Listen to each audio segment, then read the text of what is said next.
Muy buenas tardes. Este es un espacio de la presentación. Creo que en casi todos los casos, ni siquiera que falta, ¿no? Que son todos distinguidos profesionales, estudiantes de esta provincia, ¿no? Pero es también un espacio que yo me tomo para, de alguna manera, agradecerles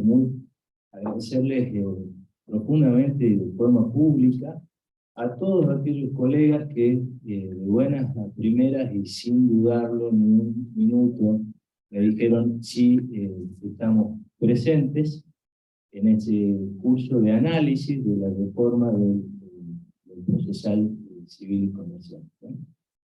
Bien, así fue también con René, que inmediatamente me dijo, claro que sí, ahí estamos, y el día de hoy va a brindarnos su perspectiva, su análisis, su estudio al respecto de las medidas autosatisfactivas del Código Procesal.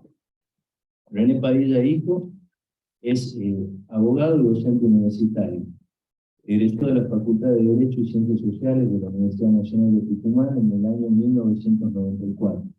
Magíster en Derecho Procesal por la Universidad Nacional de Rosario, año 2009, con una tesis titulada Las medidas autosatisfactivas como expresión del autoritarismo en la Argentina, calificada como sobresaliente, 10. Especialista en Derechos Humanos y Justicia Constitucional por la Universidad de Bolonia, Italia, en el año 2019. Doctorando por la Universidad Nacional de Rosario, profesor titular interino de Derecho Civil 4, Derechos Reales, de la Facultad de Derecho de la Universidad del Norte, Santo Tomás de Aquino, profesor adjunto de Derecho Procesal 1 en la cátedra a cargo del doctor Miguel Eduardo Matecura en la Facultad de Derecho y Ciencias Sociales de la Universidad Nacional de Tucumán, profesor de posgrado, jurado de tesis de numerosas maestrías y carreras de especialización que se dictan en la Facultad de Derecho de la UNT y en la UNT, la Universidad Católica de Salta, la Universidad de Ciencias Empresariales de Buenos Aires y la Universidad Nacional de Rosario. Ex profesor adjunto de Derecho Privado 1 en la Facultad de Derecho de la Universidad de San Pablo. Coautor de la obra Lecciones de Derecho Procesal Civil de Adolfo Alvarado Belloso, adaptada a la legislación procesal de la provincia de Tucumán, año 2014. Colaborador en la obra de Contratos y Derechos Reales en el Código Civil y Comercial comentado, tomo segundo y séptimo, dirigido por Jorge Horacio Alterino, la ley 2015. Colaborador en la obra Contratos, Instituciones de Derecho Civil, de Alberto Espota, actualizada por Luis Leiva Fernández, de la ley 2009, autor del Manual de Derechos Reales, tomo 1 y 2, UNTA 2021, y autor de innumerables comentarios, ensayos y artículos de doctrina publicados en la ley Noroeste del Derecho, etc. El autor de su doctor. Buenas tardes. ¿Se escucha bien? Ahí estamos. No. Vamos con esto. Bueno, buenas tardes, un placer estar aquí. Es la verdad que un lindo trabajo el que tenemos todos los abogados ahora con este nuevo código.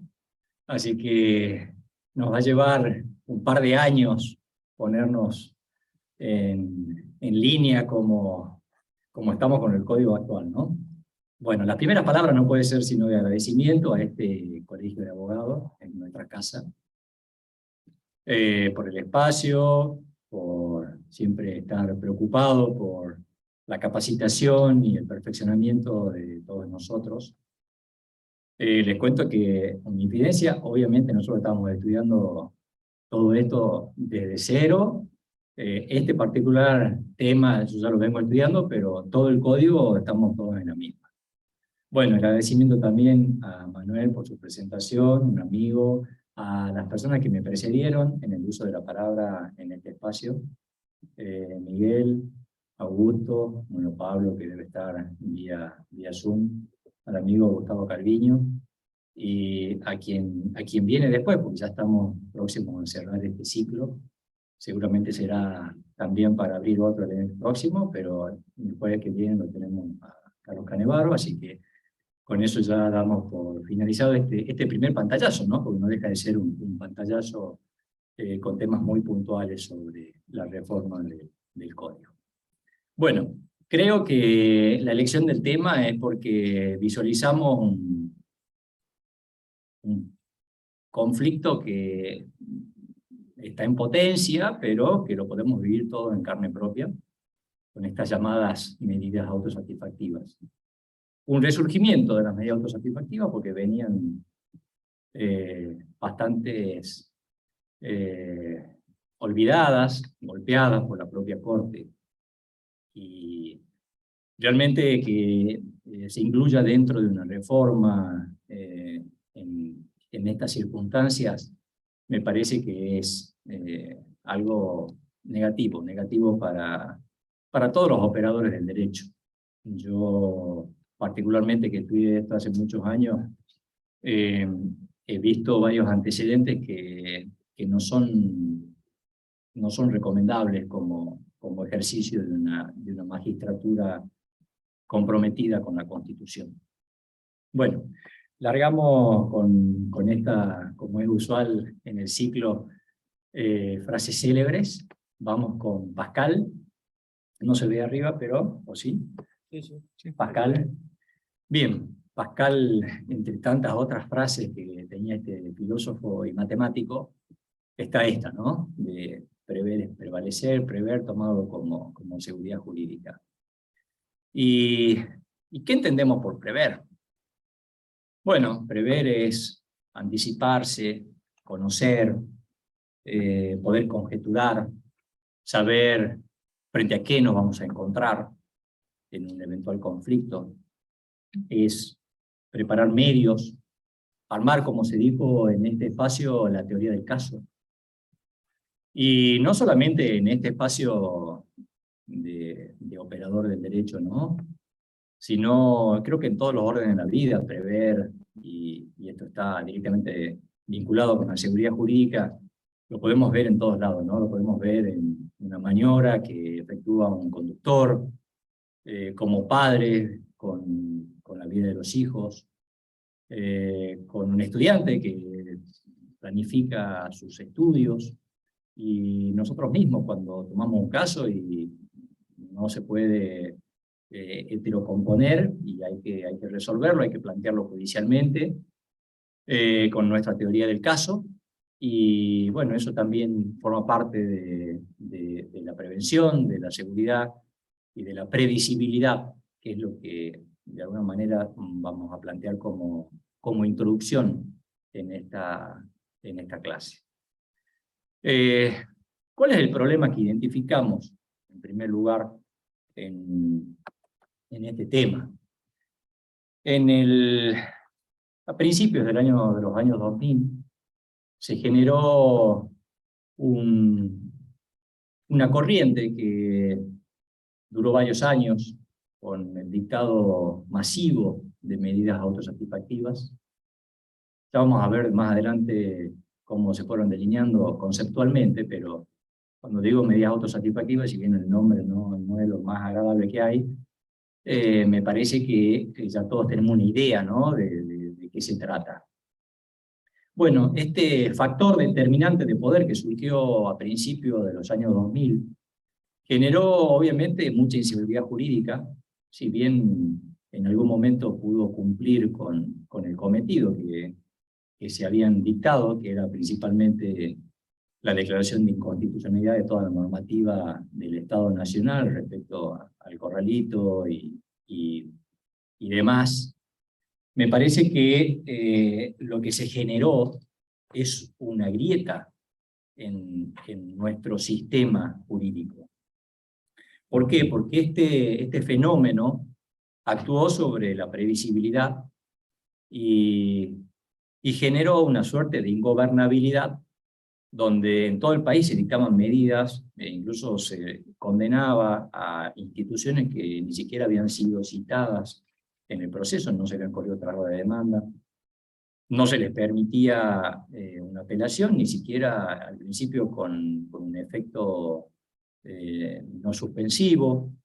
Bueno, fue una calamidad que seguramente todos los vivimos en ese momento, y este avance, este desarrollo y el apogeo de las medidas autosatisfactivas llegó hasta la Corte, obviamente. La Corte, más adelante vamos a ver con detenimiento, le fijó límites constitucionales a las medidas, con lo cual, por eso me parece raro que hoy se intente nuevamente hacer una reforma con este tipo de sentencias cuando ya nuestra Corte de la Nación ha resuelto que son inconstitucionales. Bueno, esta inseguridad jurídica, que no es un problema actual, me parece que ha tenido un impacto no solamente en la sociedad, sino en nuestra profesión. Y si desde este lugar estamos haciendo un análisis de estas medidas, es porque creemos que se pueden generar muchísimos problemas en el ejercicio cotidiano de la profesión. Bueno, ¿qué podemos hacer frente a la seguridad jurídica, a la inseguridad jurídica, o cómo podemos defender la seguridad jurídica? En primer lugar, creo que todos debiéramos trabajar para defender esto, que es una conquista del Estado moderno, y que tiene un impacto en la sociedad y en la economía muy grande, ¿no? No se trata de que uno quiera tener normas claras y reglas claras porque sí, ¿no? Es porque un pueblo y un Estado, una comunidad se desarrolla en función de la seguridad jurídica. En segundo lugar, creo que hay algo, digamos, que es lo que no tenemos que hacer, es quedarnos de los brazos cruzados, con lo cual algún tipo de reacción tenemos que tener frente a este tipo de medidas. En tercer lugar, lo que encontramos, digamos, dentro de todos los problemas, lo que vamos a analizar hoy es una pequeña faceta del problema. Hay toda una cuestión ideológica de fondo que es mucho más compleja. Me gustaría ir a lo que es la parte práctica de este problema. Bien, ¿qué es lo que se alega para que nuestro código tenga actualmente un capítulo donde trata las medidas autosatisfactivas? Bueno, no solamente que la teoría cautelar no cubriría ciertos supuestos de la vida real, es decir, una especie de debilidad de la teoría cautelar ortodoxa a partir de la doctrina italiana. Se argumenta también que el tiempo en el proceso tiene un efecto que es muy importante, que hay que... Los primeros principios que enumera el código habla de la celeridad procesal, de la concentración, de la inmediatez. Bueno, este fenómeno del tiempo, que ha sido muy bien tratado por algunos filósofos desde el punto de vista de la posmodernidad, bueno, acelera también los tiempos de la justicia. Entonces lo que se busca es una justicia casi inmediata, ¿no? Una justicia que de alguna manera evite el transcurso del tiempo. Lo que se relega cuando uno quiere acelerar los tiempos, obviamente, es la seguridad, ¿no? La seguridad jurídica. Son dos valores contrapuestos. No puedo pretender celeridad a ultranza y seguridad jurídica a la vez. O busco un punto intermedio, o me parece que estamos, digamos, desviando la mirada del problema. Bien, se alega también la morosidad judicial. La República Argentina y otros países fueron también condenados por la Corte Interamericana, principalmente por morosidad. Bueno, toda la teoría del plazo razonable. En esto hay ya una larga mora, y por eso el descreimiento en general de la gente sobre la institución de la justicia, ¿no? Y esto está estadísticamente demostrado, como se lo conversó aquí en otras oportunidades. Se alega la ineficiencia del servicio de justicia. Entonces ahora se dice que las medidas autosatisfactivas deberían a ser lo más eficiente que existe, ¿no? Que no hay que amoldarse a los códigos, a las reglas, a esquemas que no sean dinámicos, a esquemas estáticos, etc. Se alega también que es la manera de hacer más efectiva esta tutela judicial. Forma parte, digamos, también de nuestros tratados internacionales, con lo cual, digamos, estos son los principales argumentos que se enumeran para la existencia hoy en día de estas medidas dentro de nuestro decreto procesal. Próximamente entrará en vigencia. Bien, vamos con el concepto, y esto es un concepto que viene delineado de la doctrina de fines del 2000, fines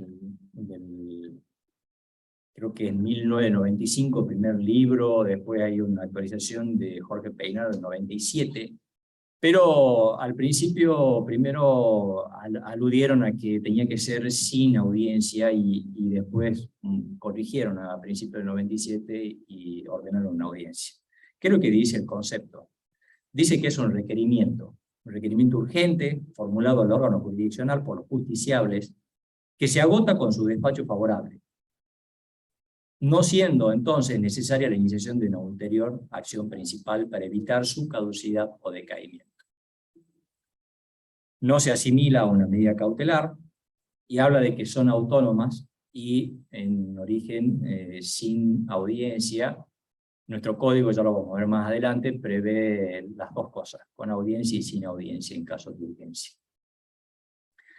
Bien, requerimiento urgente. El requerimiento, en primer lugar, creo que no es una sentencia, es decir, no tiene naturaleza de sentencia. La sentencia es, como todos conocemos, la estructura de la sentencia es una tesis, una antítesis y una síntesis, con lo cual resulta difícil que uno pueda llegar a una sentencia si falta escuchar a una de las partes, ¿no? Urgente porque se pide al juez en situaciones excepcionales, circunstancias excepcionales que no están determinadas por la norma, es decir, esto es como otra norma en blanco, una de las tantas que tiene nuestro nuevo Código Procesal.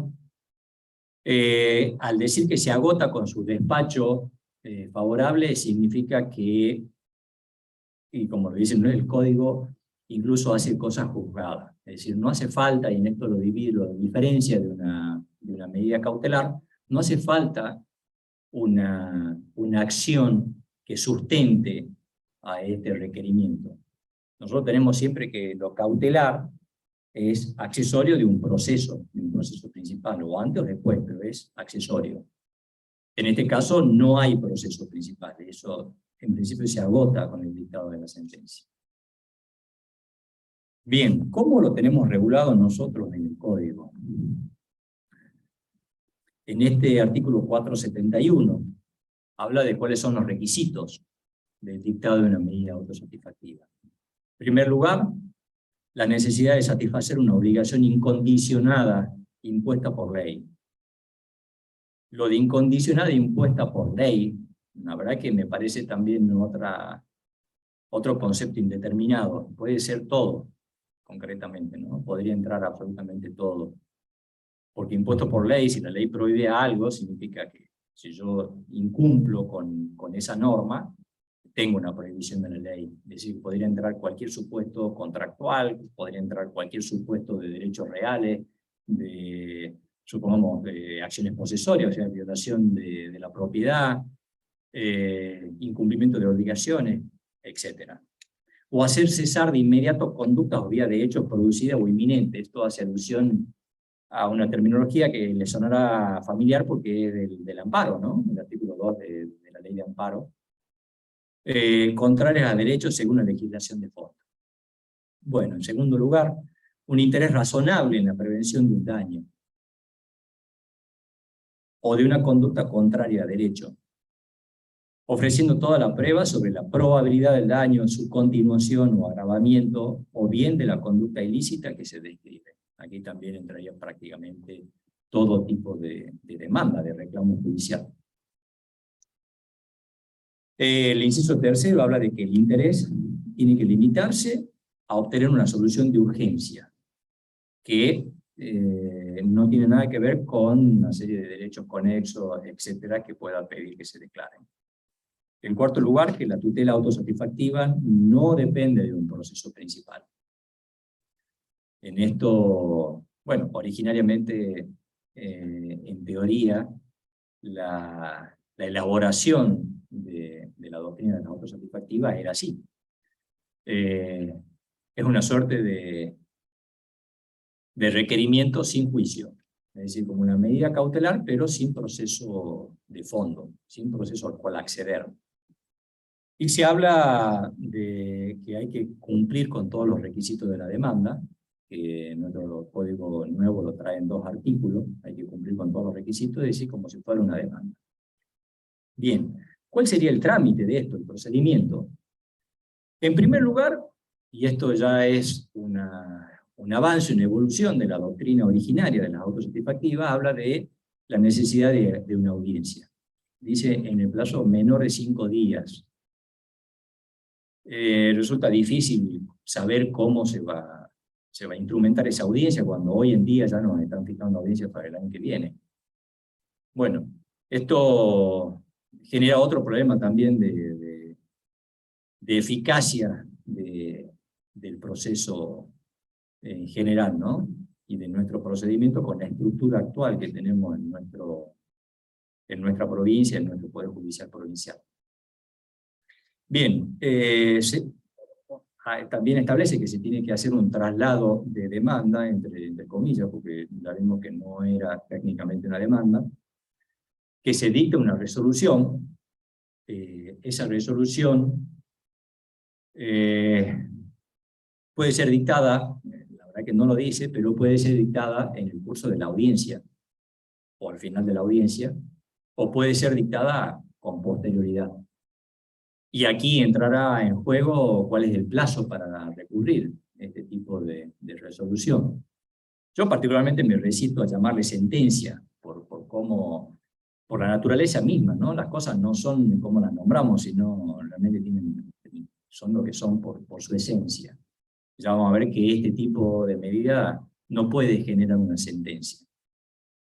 Establece también que se puede efectuar sin audiencia, es decir, de manera excepcional, y esto lo valora prudencialmente el juez, se puede dictar la resolución sin audiencia, es decir, sin correr un traslado, absolutamente nada, como si fuera una medida cautelar común y corriente, pero sin proceso. Establece que se tiene que fijar la caución, que el juez tiene que fijar la caución, no dice qué tipo de caución, con lo cual vamos a los principios generales, los distintos tipos de cauciones. Establece también que se puede fijar un plazo, es decir, que tengan un plazo de vigencia y o una prórroga también de la validez de la medida. Bien, ¿cuáles serían las vías de impugnación de las autosatisfactivas? Hay 2 vías, y hay que usar una u otra. En primer lugar, la apelación, que es sin efecto suspensivo. El plazo de interposición tendremos que ver dónde se dicta la resolución autosatisfactiva. Si se dicta en el curso de una audiencia, hay que apelar en el acto. Si se dicta con posterioridad, tenemos el plazo común del 700 y pico, que son 10 días, la apelación. La otra alternativa, que no puede usarla en forma conjunta, una u otra, es juicio sumario de oposición en un plazo de 30 días, al cual le puedo sumar el reclamo por daño y perjuicio provocado por la autosatisfactiva. No se puede hacer uso de las 2 vías, tengo que elegir una u otra, y nuestro código dice que esa resolución hace cosa juzgada. No dice qué tipo de cosa juzgada, me resisto a creer que pueda ser una cosa juzgada material, Pero aún de cosa juzgada formal también me cuesta creer que pueda ser una cosa juzgada formal, ¿no? Por la naturaleza de la medida. Bien, así a grosso modo, porque esto puede dar, puede dar para mucho, el análisis constitucional que podemos hacer a las medidas autosatisfactivas.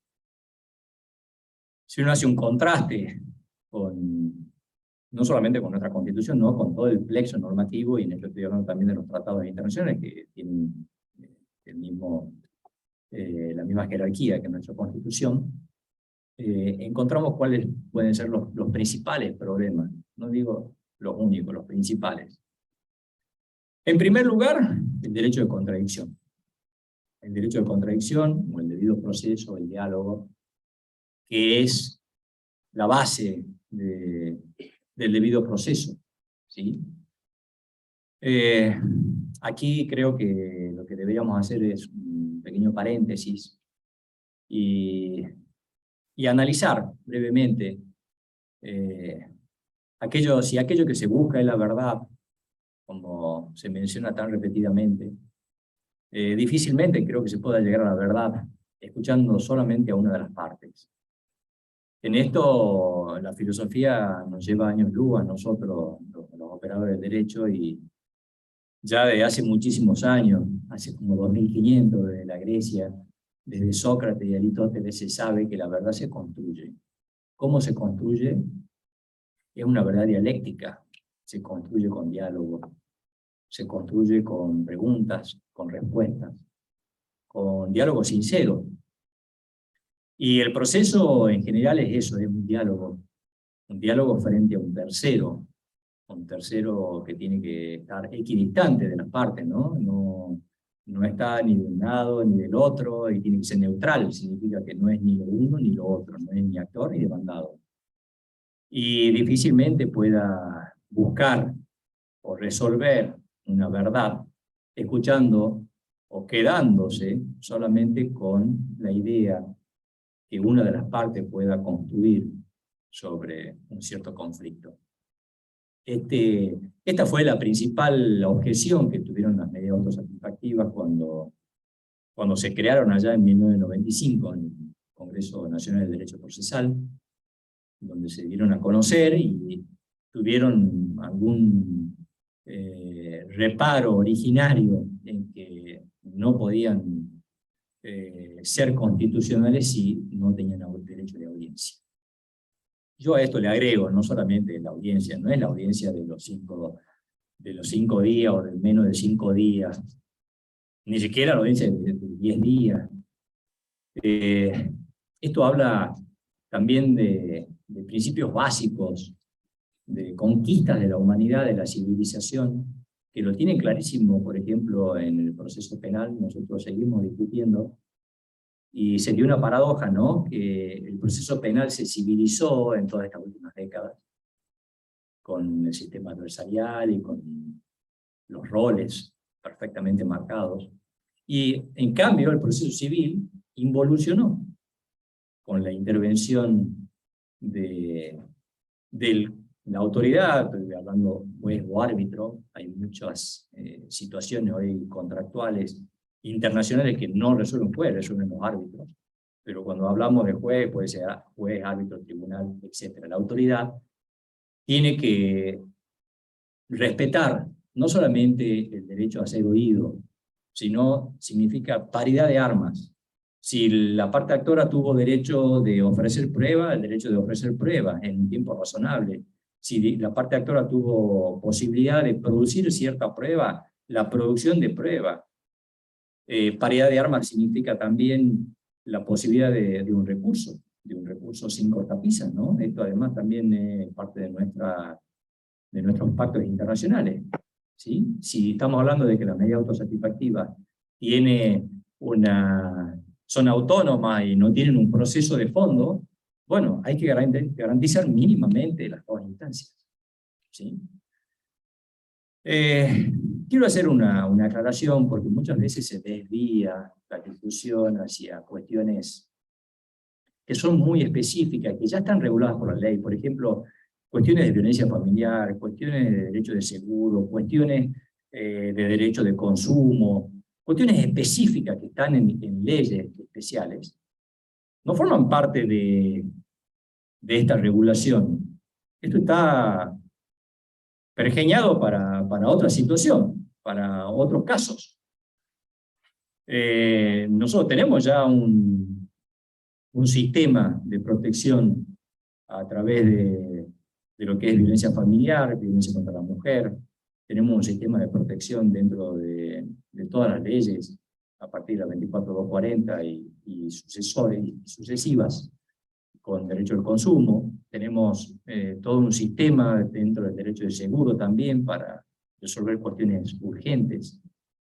La medida autosatisfactiva no nació con ese fin. Nació con todo el resto del fin, digamos, acelerar los tiempos del proceso a costa de lo que fuere, ¿no? De garantías que ahora nos quieren hacer ver que no están en nuestra Constitución o no son aplicables al proceso civil, la imparcialidad del juzgador, etcétera, cosa que vamos a ver ahora. ¿Qué otra afectación o qué otra dudosa constitucionalidad se genera cuando uno lo contrasta esta medida con nuestro artículo 16 de la Constitución Nacional, ¿no? Con la igualdad ante la ley?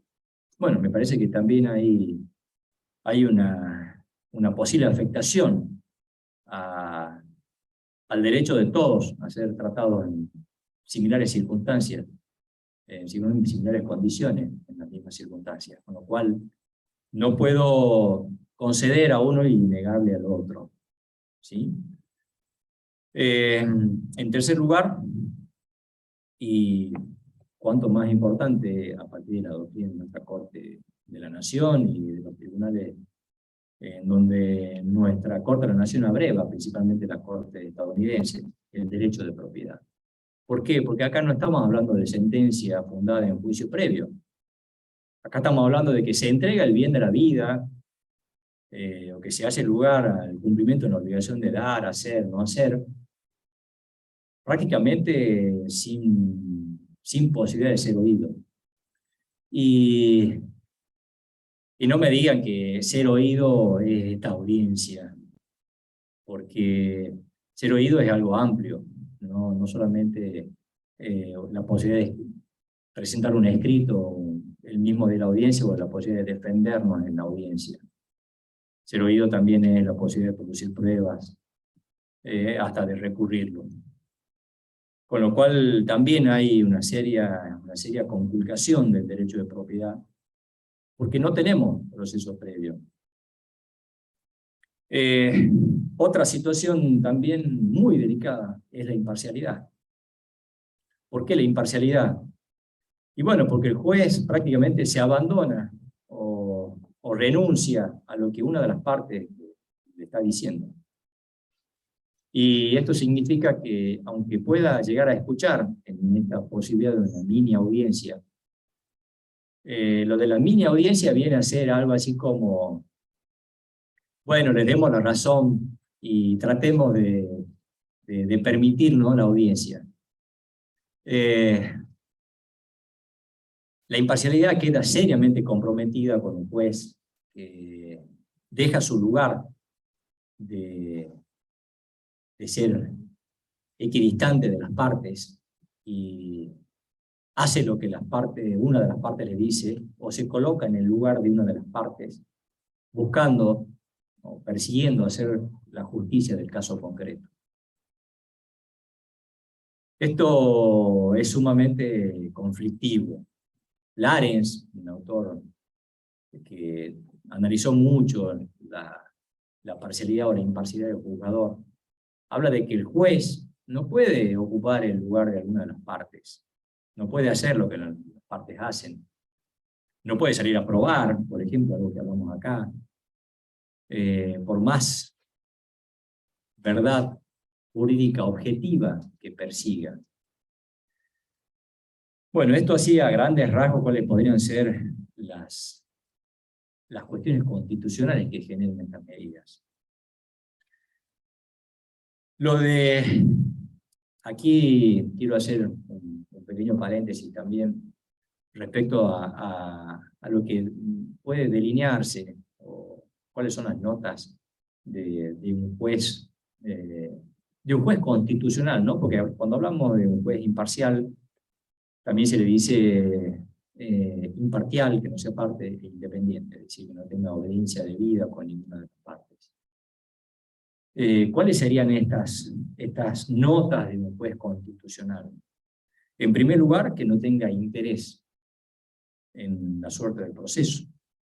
Me parece que un juez que sale a querer resolver un conflicto a través de una medida autosatisfactiva ya tiene asumida una posición, ¿no? Asumió claramente una posición y perdió su rol de imparcialidad.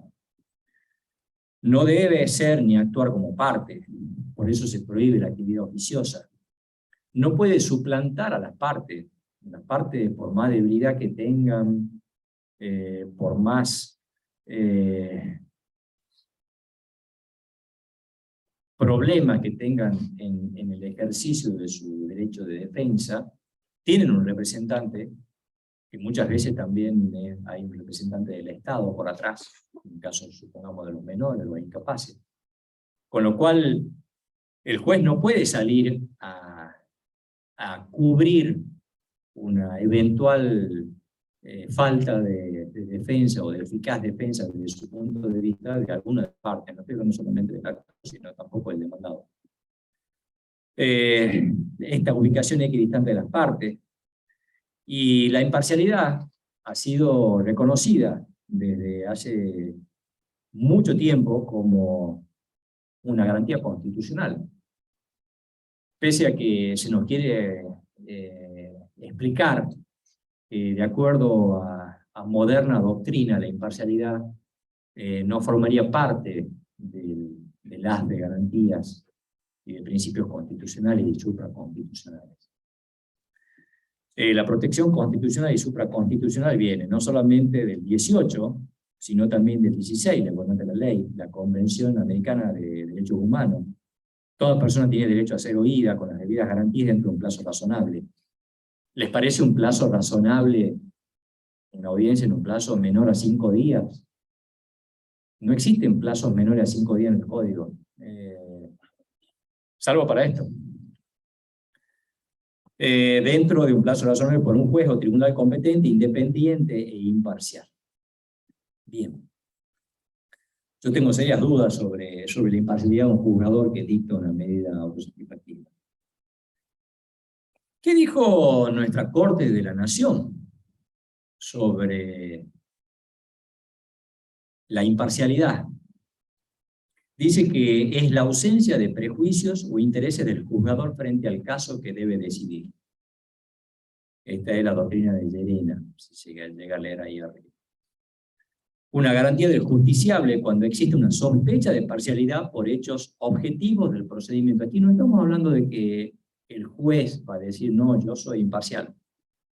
Estamos hablando de algo que tiene que ser objetivo del procedimiento de las partes. ¿Y por qué de las partes? Porque después nos dice actos procesales que pueden comprensiblemente provocar sospecha acerca de la parcialidad del magistrado. Esta es la teoría que no solamente para los procesos de naturaleza penal ha sostenido nuestra Corte de la Nación, sino para todo tipo de procesos. Bien. Después vamos a ver qué es lo que dijo nuestra Corte de la Nación respecto a las autosatisfactivas. En lo que hice en esta pequeña un resumen de lo que es el libro de Carlos Santiago Nino. Carlos Santiago Nino tiene un libro fabuloso, uno de sus libros fabulosos, que es Un país al margen de la ley. Si no lo leyeron, lectura recomendada, ampliamente recomendada. Tiene muchos años, pero tiene una actualidad pasmosa. Analiza, bueno, no solamente la inseguridad jurídica que se generó en nuestro país a través de una cultura autoritaria. Carlos Santiago Nino hace todo un análisis de historia de nuestra nación, ¿no? De lo que heredamos nosotros de España, de la normativa, de la idiosincrasia del pueblo frente al juez. Y en uno de los capítulos habla justamente de las notas características de un Estado de Derecho. Un Estado de Derecho en el cual todos ansiamos vivir, ¿no? Pero que no sea solamente una declamación, que sea algo efectivo, que sea algo que podamos vivirlo en realidad. ¿Qué es lo que nos dice? Toda norma jurídica de un Estado de Derecho debe ser de índole general. Debe entender a la universalidad. No tienen que hacer diferencias que no estén justificadas. Tienen que ser normas irretroactivas. Normas estables, públicas y lo más definidas posible. Aquí se atacan las normas en blanco, obviamente. Los hechos condicionantes de las normas jurídicas deben ser empíricamente verificables, tienen que ser probables por todas las personas. Una razonable oportunidad de probar la ocurrencia o no de tales hechos. No solamente del demandado, también del actor, ¿no? Cuando uno habla de seguridad jurídica, hablamos de la seguridad jurídica de las partes. Las normas jurídicas deben ser aplicadas estricta e imparcialmente a los casos particulares. O sea, los jueces y otros órganos de aplicación no deben ignorarlas o aplicarlas haciendo diferencia que las normas no prevén. Lo de ignorarlas, obviamente, viene a colación porque no sé si alguna vez les tocó intervenir en alguna medida autosatisfactiva, pero incluso antes de que existieran en nuestro código prontamente entrar en vigencia, se resolvieron varias cuestiones autosatisfactivamente, no solamente en el Poder Federal, no solamente con la cuestión de la normativa del corralito, la emergencia que se generó en el año 2001 y 2002, sino en nuestros tribunales provinciales. Existen varios casos que incluso llegaron a la Corte de la provincia. No estaban reguladas e igual se tomaba esta herramienta. ¿Qué pasa si contrastamos las notas características de un Estado de Derecho con los requisitos y el concepto de las medidas autosatisfactivas? Bueno, encontramos que tenemos un problema. Las medidas autosatisfactivas no son de índole general, incluso cómo están reguladas, habla de circunstancias especiales, excepcionales, discrecionalmente valoradas por el juez. Tal vez tengamos un juzgado 1 que considere que es una situación excepcional y el juzgado de la par no, y así en distintas situaciones, ¿no? No son estables, no son públicas, no pueden ser aplicados por órganos diferentes. El mismo juez que ordena la medida autosatisfactiva es el que está ya asumiendo un rol y dictando una resolución sin haber oído o habiendo oído, entre comillas, a la contraparte, pero sin un derecho eficaz de defensa en juicio. No se satisface el requisito de ser de aplicación universal o general. Se colisiona con normativa constitucional porque afecta el derecho de defensa y el debido proceso no se encuentra garantizado. ¿Qué es lo que tiene que hacer el juez cuando dicta este tipo de despacho o de requerimiento? Tiene que hacer un análisis de la prueba, y al hacer un análisis de la prueba se está contaminando. Se está contaminando no con la conducencia de la prueba, sino con la pertinencia de la prueba. Por eso difícilmente pueda mantenerse imparcial. Es decir, ya tiene una contaminación con esa valoración probatoria de fondo. Creo que todo esto afecta el principio cardinal de la imparcialidad judicial y se crea una sospecha clara de parcialidad por parte del juzgador. ¿Y cuál es el problema que advertimos aquí? Que el sistema prevé, en el caso de que yo plantee esta segunda alternativa, no el recurso de apelación, sino que me vaya con un proceso posterior, la competencia que fija la norma es la competencia del mismo juez. Es decir, que va a ser el mismo juez el que resuelva también el juicio posterior que yo pueda iniciar, incluidos no los daños que pueda reclamar. Este Estado de Derecho creo que está relacionado directamente con la seguridad, con la predecibilidad de las decisiones, de las reacciones estatales y con el orden que todos queremos y buscamos. ¿Por qué la Corte de la Nación trató y desmereció las medidas autosatisfactivas? Bueno, porque fue prácticamente un festival de anomalías lo que se generó a partir del 2002, donde incluso todos conocemos que se condenaban a instituciones sin haber sido oídas, se ordenaba el cumplimiento de distintas órdenes, no como cautelares, sino de manera definitiva, sin haber escuchado, solamente permitiendo en algunos casos un recurso de apelación, obviamente sin efecto suspensivo. Y nuestra Corte, ¿qué es lo que dijo? Dijo que en el precedente Massa, año 2006, que existió una actuación desorbitada de tribunales que concedieron medidas autosatisfactivas, que eran medidas disparatadas, que se afectaba el derecho de defensa. En el año 2005, el presidente Gali marcó un precedente que me parece que fue la evolución de Massa. Dice, un sistema estable de reglas y no su apartamiento por necesidades urgentes es lo que permite construir un Estado de Derecho. Y finalmente declaró la inconstitucionalidad de las medidas autosatisfactivas en todos estos fallos, entre tantos otros.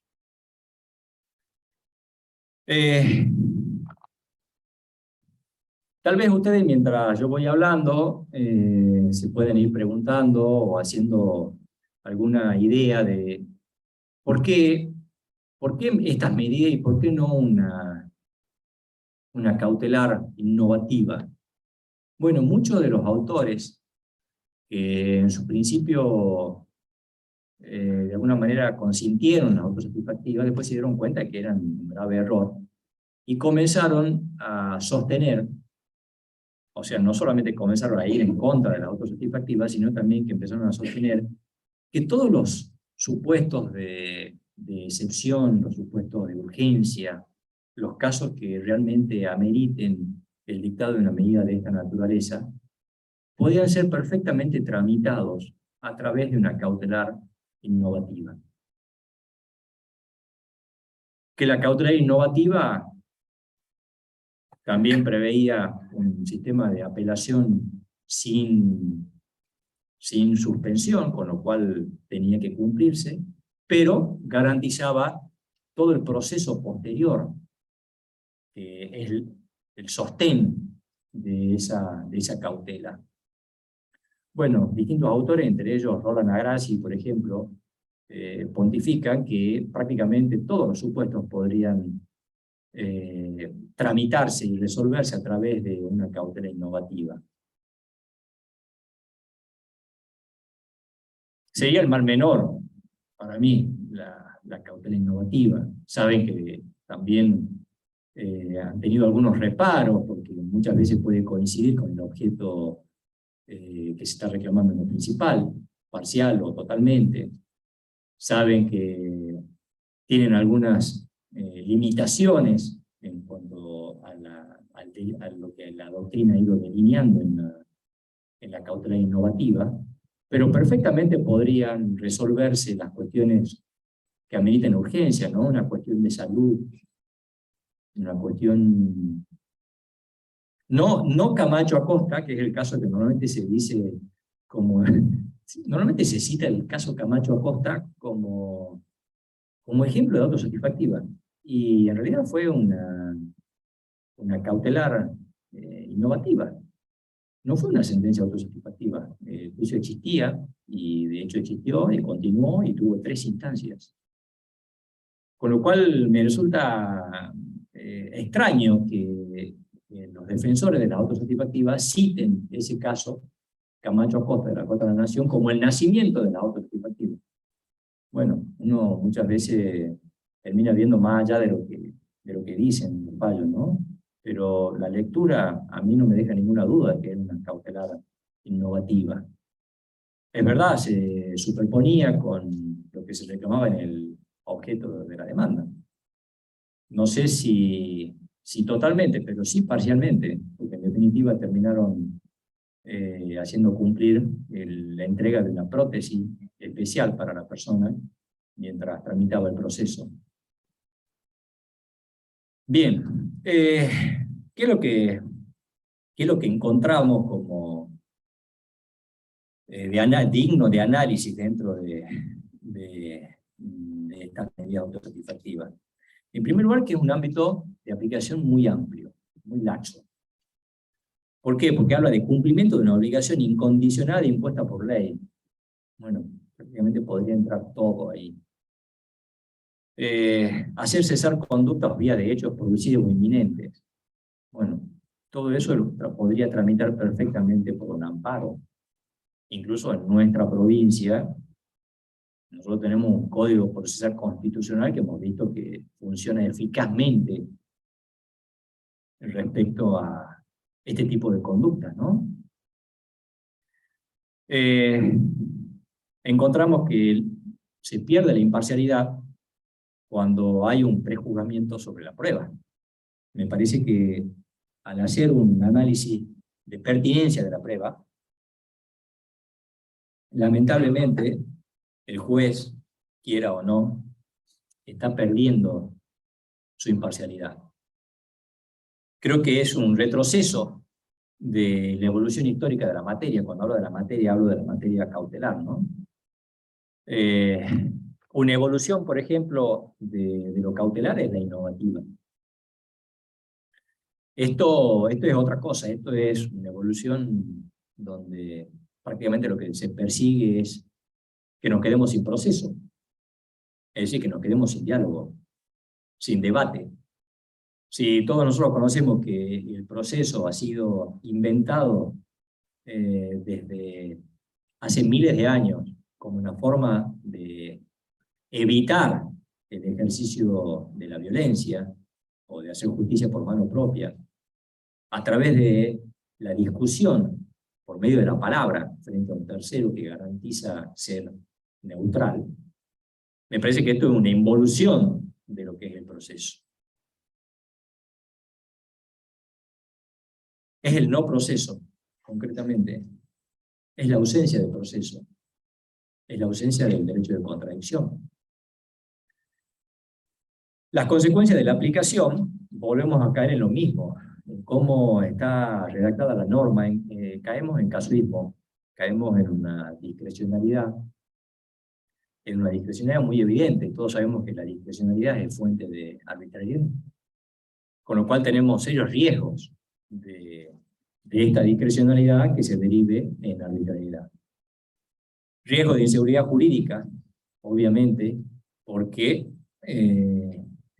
son normas tan abiertas que prácticamente queda todo en manos del juez.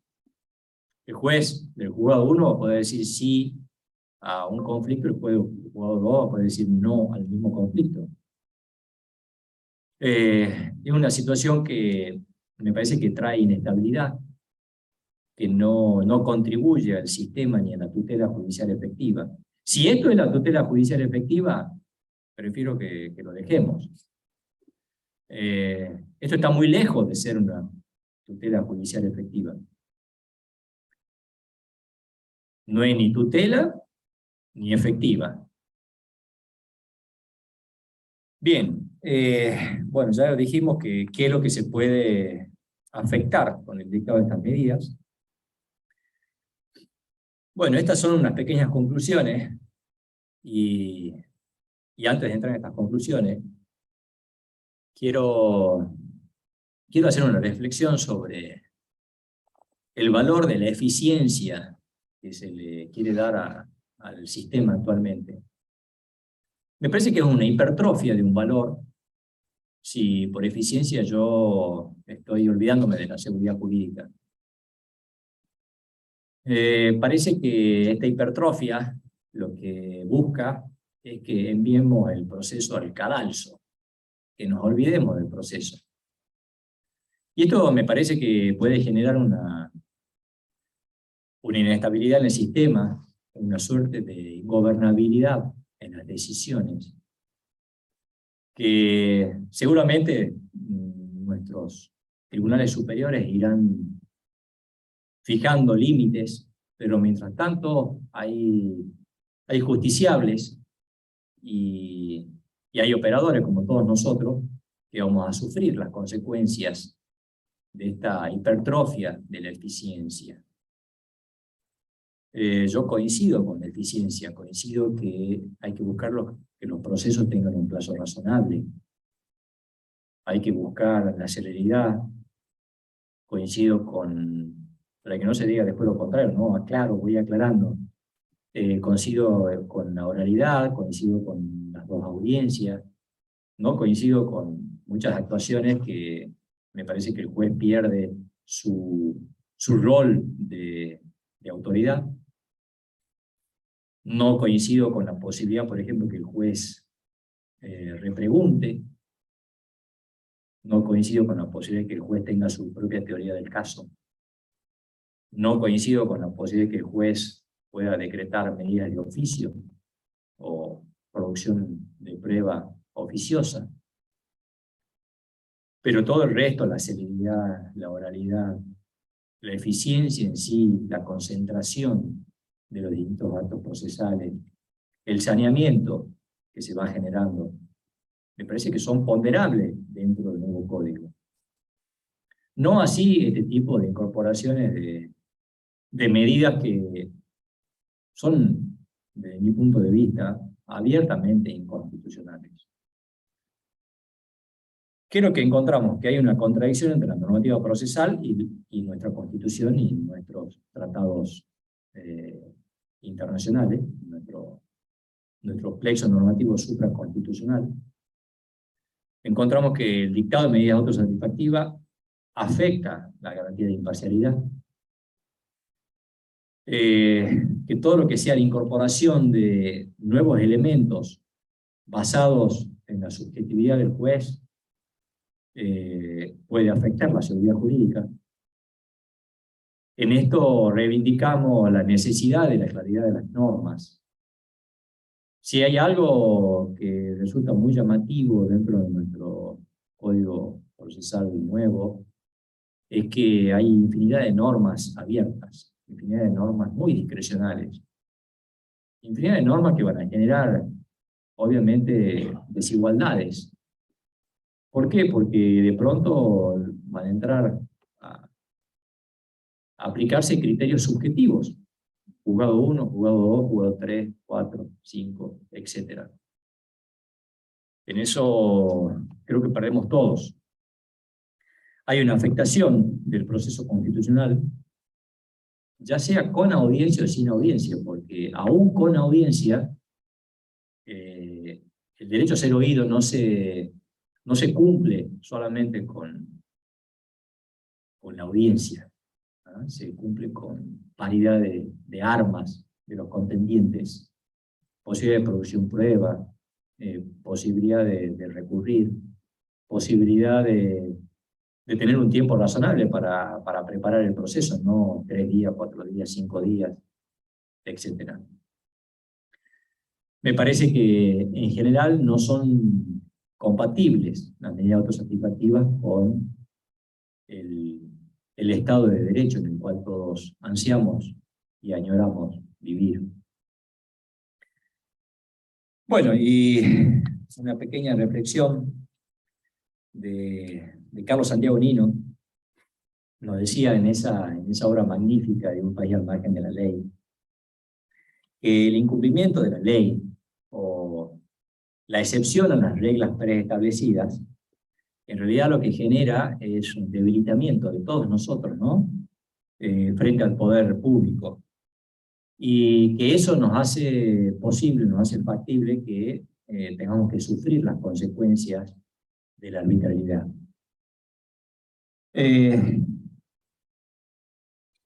Hay una mención que hace Nino respecto a la búsqueda de la verdad. Muchas veces se pondera y se argumenta como fundamento de este nuevo este nuevo digesto, ¿no? Del nuevo rol del juez dentro de nuestro nuevo código procesal.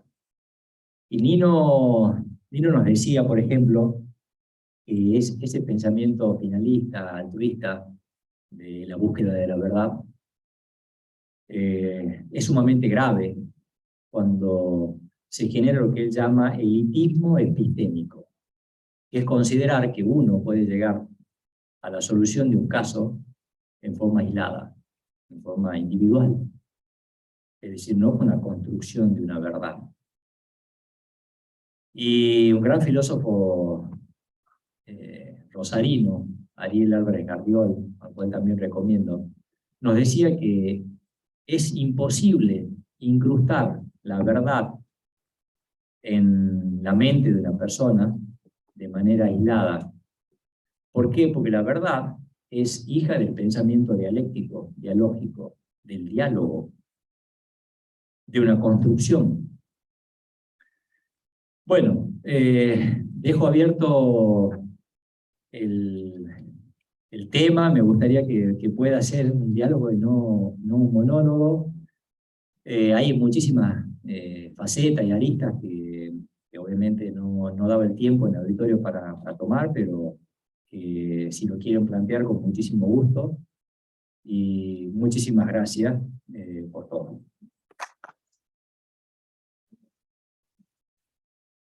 Bueno,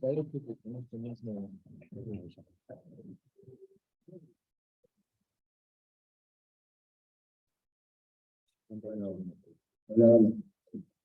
Mira, tengo una duda, René, a ver cómo contemplamos la cuestión del plazo. En el procedimiento con audiencia, dice el código que en un plazo no superior a 5 días de solicitada la tutela, es decir, interpuesta la demanda. En ese plazo fija la audiencia el juez. Correcto. Pero a la vez tiene que notificar de la audiencia y corre el traslado de la demanda. Se tiene que notificar de la audiencia a las dos partes y corre el traslado de la demanda, no señala el plazo. Entonces, yo no entiendo cómo. En 5 días, supuestamente, vos vas a tener un plazo de demanda que en algunos casos puede ser 4 días, en otro caso de 2 días, en otro caso de 1 día, va a depender cuando la contraria reciba la notificación, porque no dan un plazo de antelación a la audiencia, ¿no? Dice, fija la audiencia a los 10 días, 5 días antes deberá ser notificado para el traslado de la demanda para poder defenderse. Entonces, yo veo que hay una intención de participación, de abrir la escucha, pero a la vez le ponen una buena sordera, digamos.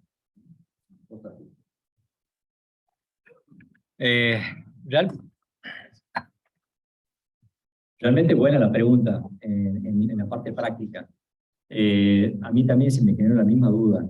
Se entiende cómo está redactada la norma, el 472, sí, que el juez fija la audiencia en un plazo menor de 5 días, no sé cómo sería factible eso, tendría que fijar una audiencia, si ya tenemos los turnos hasta el año que viene ocupados para las audiencias, tienen que fijar, no sé, un extra turno.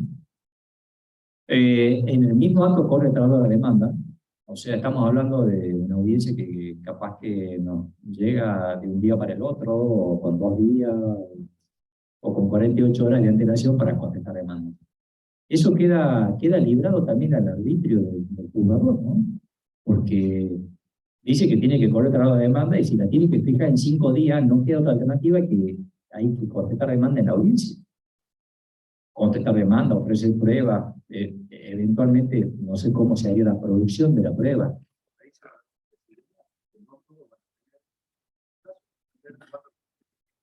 Correcto, la desigualdad está en la base de la medida. Esto es una faceta que muestra que no hay paridad. ¿Sí? ¿Alguna otra pregunta por ahí?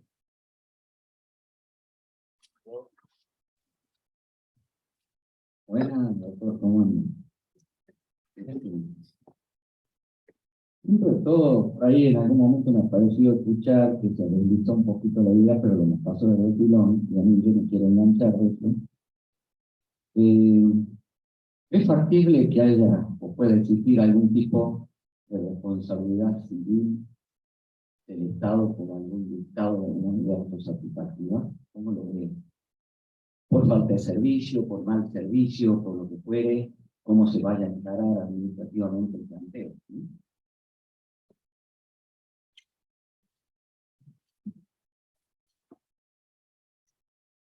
¿Qué tema? Bueno, si partimos de la base que se trata, ya como lo dijo la Corte de la Nación, de un requerimiento o una medida que es inconstitucional, más allá de la buena voluntad y lo cual descarto de los magistrados, me parece que se podría generar un supuesto de falta de servicio y un supuesto de responsabilidad civil en el dictado de la autosatisfactiva. No le quiero llamar sentencia porque no es una sentencia, pero me parece que es correcto, que sí podría ser reclamado en contra del Estado. Es más, la antijuridicidad me parece que existe, la atribuibilidad también de los requisitos de la responsabilidad civil. El factor de atribución en el caso del magistrado sería un factor subjetivo, culpa, difícilmente lleguemos al dolo. Ha habido un par de situaciones con dolo que han sido removidos los magistrados en el orden nacional. Pero me parece que sí se puede generar un supuesto de responsabilidad civil por el dictado de medidas autosatisfactivas, porque se cumplen todos los requisitos de la responsabilidad civil, concretamente. Hay daño, hay relación de causalidad, hay atribuibilidad y hay antijuridicidad. Con lo cual, perfectamente sería planteable un proceso de responsabilidad civil. Y ojo, la responsabilidad civil del Estado en general y también de la gente, ¿no? En el caso del magistrado. Podría darse un supuesto bastante extremo, pero sí podría darse. Por la normativa general, ¿no? de responsabilidad civil. Los magistrados, los escribanos, nosotros, todos somos personas calificadas en lo que estamos haciendo. Difícilmente podamos escapar por el lado de la culpa.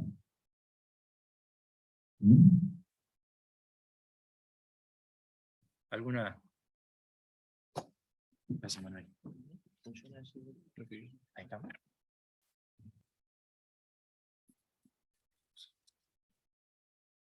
Doctor, sí, buenas tardes. Buenas tardes. Le quiero dar un punto positivo de las medidas autosatisfactivas. Quiero saber su opinión. Tiene que ver con la esencia y tiene que ver con el ámbito de aplicación, ¿sí? Nosotros lo que buscamos a través de una sentencia, buscamos certeza. ¿Por qué? Porque tenemos una incertidumbre. Entonces yo siempre consideré que las medidas autosatisfactivas son aquellas que se basan a sí mismas porque no necesitan una demanda, porque acá no hay incertidumbre. Entonces para mí el ámbito de aplicación está limitado.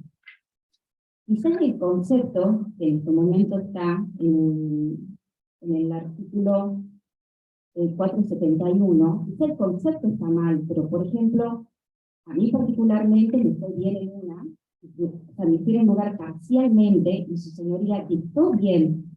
¿Por qué? Porque en el segundo pedido me dijo no hay lugar porque se estaba adelantando una cuestión de fondo. Pero me hizo lugar parcialmente la medida y siempre yo analizo primero si es que hay algún tipo de incertidumbre. Entonces yo me voy con una medida autosatisfactiva en aquellos casos en donde hay certeza. Por eso yo no necesito una demanda. Esta es la esencia. ¿Cuál sería el supuesto de certeza en el caso particular suyo? Como para tener, digamos, Una idea. Por ejemplo, en las relaciones de consumo. Bien. Como que existen ya institutos en donde podemos aplicar para los juicios de acción de consumo. Yo creo que no existen. Son las medidas autosatisfactivas en donde se pueden aplicar a ese tipo de relaciones. Por ejemplo, en mi caso fue la aplicación de la ley de la tarjeta de crédito, en donde una tarjeta de crédito no estaba cumpliendo con la ley, con el procedimiento de impugnación de un resumen. No estaba cumpliendo, y metí una medida autosatisfactiva y me hicieron lugar. Y la tarjeta terminó cumpliendo.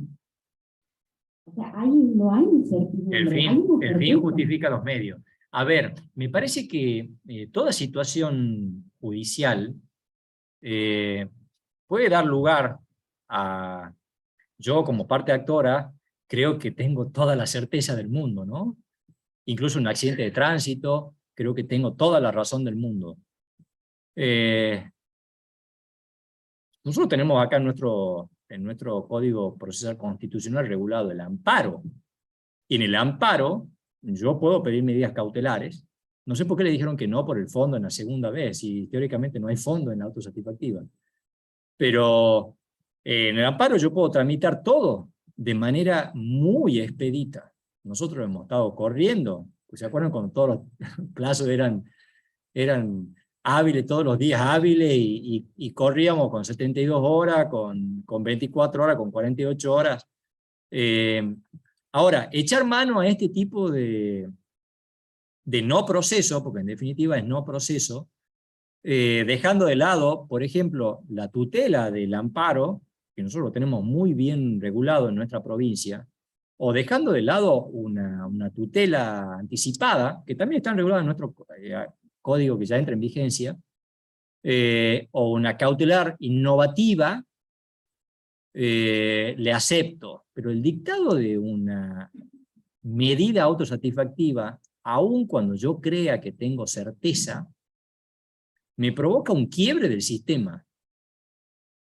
Me provoca el quiebre del sistema. ¿Por qué? Porque estoy dejando de lado lo que es el proceso y dejando de lado lo que es todo el sistema de garantía constitucional para ser privado de la propiedad, por más razón que yo tenga. No sé si habrá sido con audiencia o sin audiencia en el caso suyo. Si fue sin audiencia es más grave todavía, aunque yo crea que tengo toda la razón del mundo. Es menos grave que sea una audiencia en un plazo, supongamos, de 24 horas, de 48 horas, pero no deja de ser grave. No deja de ser grave porque no es paridad. ¿Sí? Y creo que se podrían resolver las cuestiones que son realmente urgentes, cuestiones de vida o de salud, a través de amparo o a través de tutelas diferenciadas, de tutelas anticipadas como cautelares, ¿no? En medida innovativa, etc. Pero no a través de esto que es un no proceso. Yo no sé qué hace dentro de un código procesal un instituto como esto.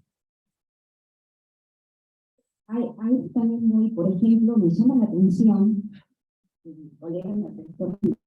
llama la atención que esté adentro del título procesos de conocimientos especiales. Procesos de conocimiento. Bueno, son especiales, pero de conocimiento no tienen nada. Claro. Y empieza el capítulo 1 con las medidas autosatisfactivas. De conocimiento no tiene nada. Ya hemos visto cuáles son los plazos. No existen los plazos, ¿no? Y está todo no concentrado ahí, etapas que no existen, que están omitidas. Y se dicta una sentencia que se dice que hace cosas juzgadas. Sí, en eso sí coincido. Hay algo que yo recuerdo de Colombres, del profesor Colombres, en Civil 1, la sistematización. O sea, leer y ver la sistematización del código. Entonces, en la tutela autosatisfactoria, aparte tutela, Sí. que dentro del proceso de conocimiento, bueno. Sí, el lugar sería el error menor de estas medidas. Creo que sí es un error, porque de conocimiento no tiene nada, pero la naturaleza es lo que más me preocupa, la naturaleza de la medida en sí, y cómo está delineada, ¿sí? La amplitud que tiene. Vaya que en el caso suyo haya hecho justicia, ¿no? Yo digo, qué fácil que es enamorarse de algo cuánto me seduce a mí cuando me da la razón, ¿no? Los institutos, ahora cuando yo estoy del otro lado, ya, bueno, esto es parte de un ejercicio que todos tenemos que hacer, ¿no? Porque tenemos que tener una visión holística. Yo cuando hablo, por eso aclaré varias veces, no hablo desde el punto de vista del demandado, yo hablo de ambas partes. Hablo siempre de los derechos de ambas partes. El debido proceso es de ambas partes. La defensa en juicio, la igualdad, todas las garantías constitucionales son de ambas partes. ¿Sí? Entonces es fácil dejarse seducir por una herramienta como esta que puede ser muy dañina. Muy dañina, ¿por qué? Porque con esto yo podría dejar todo el código y dejar esto nada más. O sea, anulo todo el código y dejo esto. Porque el juez puede decir, no, puede tramitar a través de la autosatisfactiva. Mire, hay un fallo que se lo recomiendo, de una autosatisfactiva dictada en Neuquén, en una cuestión posesoria, una servidumbre de paso. La servidumbre de paso, digamos, como todo derecho real ejercido a través de la posesión, tiene un sistema milenario de defensa, que en el caso de Neuquén eran interdictos, acciones posesorias y acciones reales. Bueno, se dictó una autosatisfactiva y en el auge, estamos hablando de principios de los años 2000, abriendo una servidumbre de paso sin indemnización, sin pagar el precio, haciendo vista gorda de todo el sistema de defensa de la posesión y de los derechos reales. Bajo esta amplitud, yo podría tramitar en nuestro sistema, en vez de un amparo a la simple tenencia, una autosatisfactiva.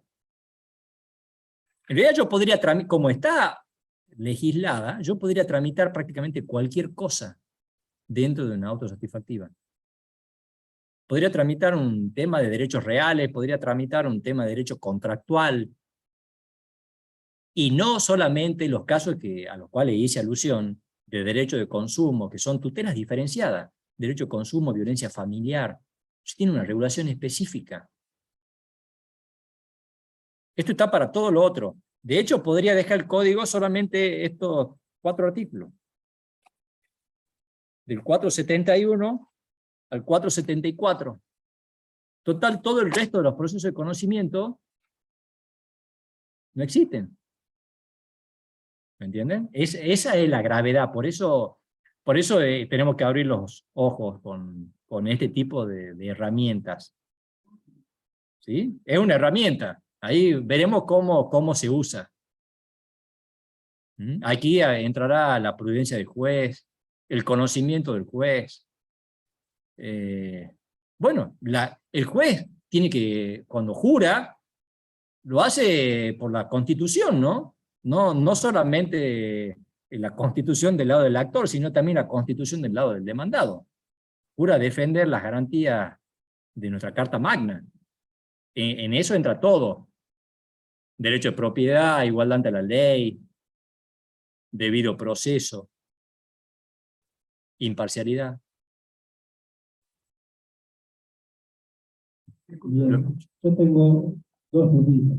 Sí. Una tiene que ver con la igualdad de las partes que se están comentando, y por mi experiencia, cuando era un novel abogado me tocó un paro contra el subsidio de salud, con medidas cautelares. Cautelar favorable fue notificar, cuando fui a notificar me han dicho en el sitio, no te preocupes que tenemos una oficina dedicada a esto. Con lo cual, pensando en un demandado, inclusive preparado para autosatisfactivas, que me puede llegar a, yo presento una acción autosatisfactiva, una medida autosatisfactiva, un demandado muy preparado que me puede llegar con peritos, con informes, con todo ya preparado, juicio con todo su derecho aprobado, y yo como actor no tengo ninguna posibilidad de controlar todo eso, por lo cual la desigualdad se da Primero, para el demandado que no pudo controlar toda la prueba que presente el actor en su demanda. Pero también para el demandado, para el actor, cuando el demandado se presenta con todas estas lucerías que se presenta así en la audiencia. Tampoco es una medida que equipare a las partes, que dé esa igualdad de armas de posibilidad seria de defensa para uno o para otro. Eso me llama la atención, no sé cuál sería tu opinión. Y la otra, así ya después el micrófono, es que está previsto el rechazo de la autosatisfactiva, que te permiten el juicio autónomo. Correcto. ¿Ese juicio va a ser ante el mismo juez que rechazó la autosatisfactiva o es ante un juez más independiente?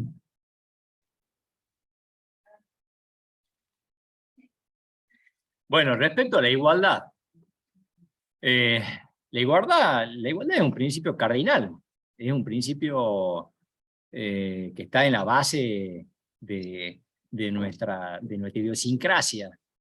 En el caso particular de tu amparo, esa igualdad está garantizada por la igualdad de audiencia, por la igualdad de posibilidad de producción de pruebas, de medios, de ofrecimientos, de recursos.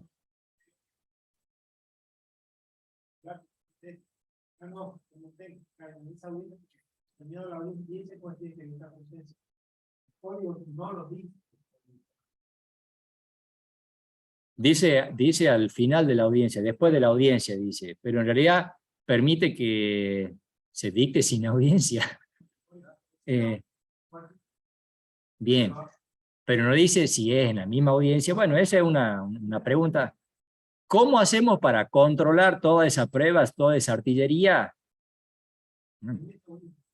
Ahí está tu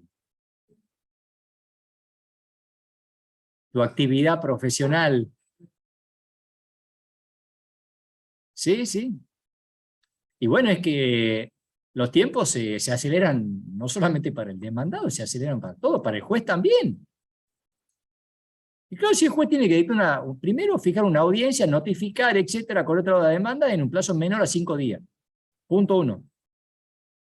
Después, en esa audiencia, tiene que tomar la prueba, la ofrecida por el actor, la ofrecida por el demandado, analizar qué es lo que corresponde producir, qué no, en esa audiencia. Y sí, lo mismo que pasa con el sumarísimo. Sumarísimo, uno va a la audiencia y el demandado contesta la demanda en el acto. Y uno tiene que tomar conocimiento en el momento ese, cuál es la prueba ofrecida, qué prueba está queriendo que se produzca, etcétera. No es muy diferente de eso. El sistema de audiencia va a generar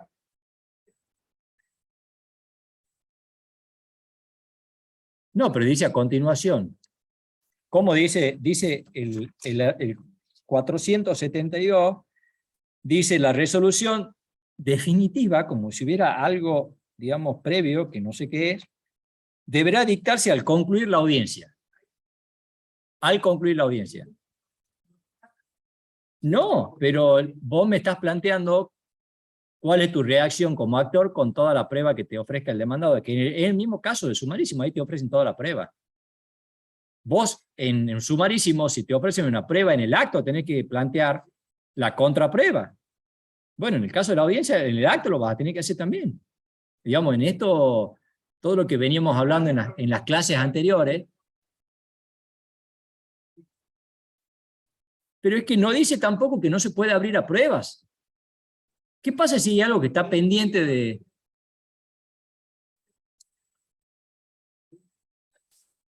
Después de la audiencia, dice, el código no dice si se puede abrir a pruebas o no. No dice si el juez puede librar un oficio, no dice si puede producir alguna prueba.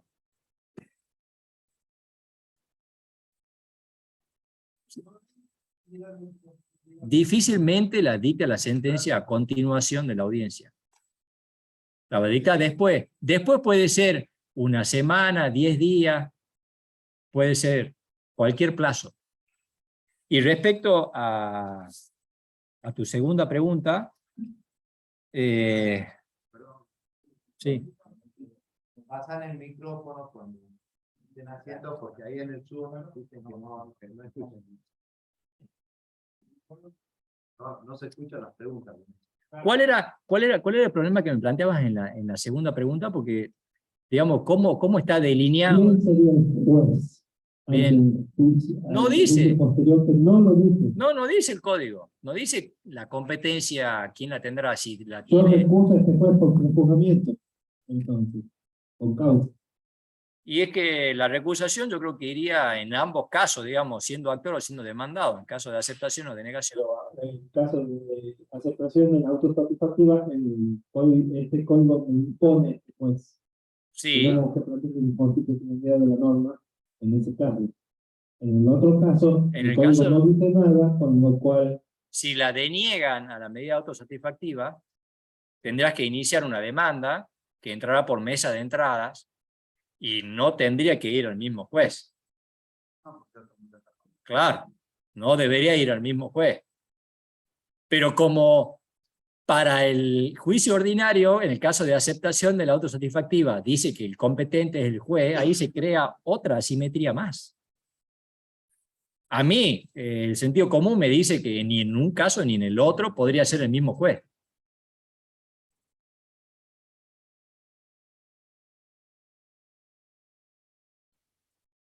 Bueno, listo. Bueno, muchísimas gracias. Un placer. Hasta luego.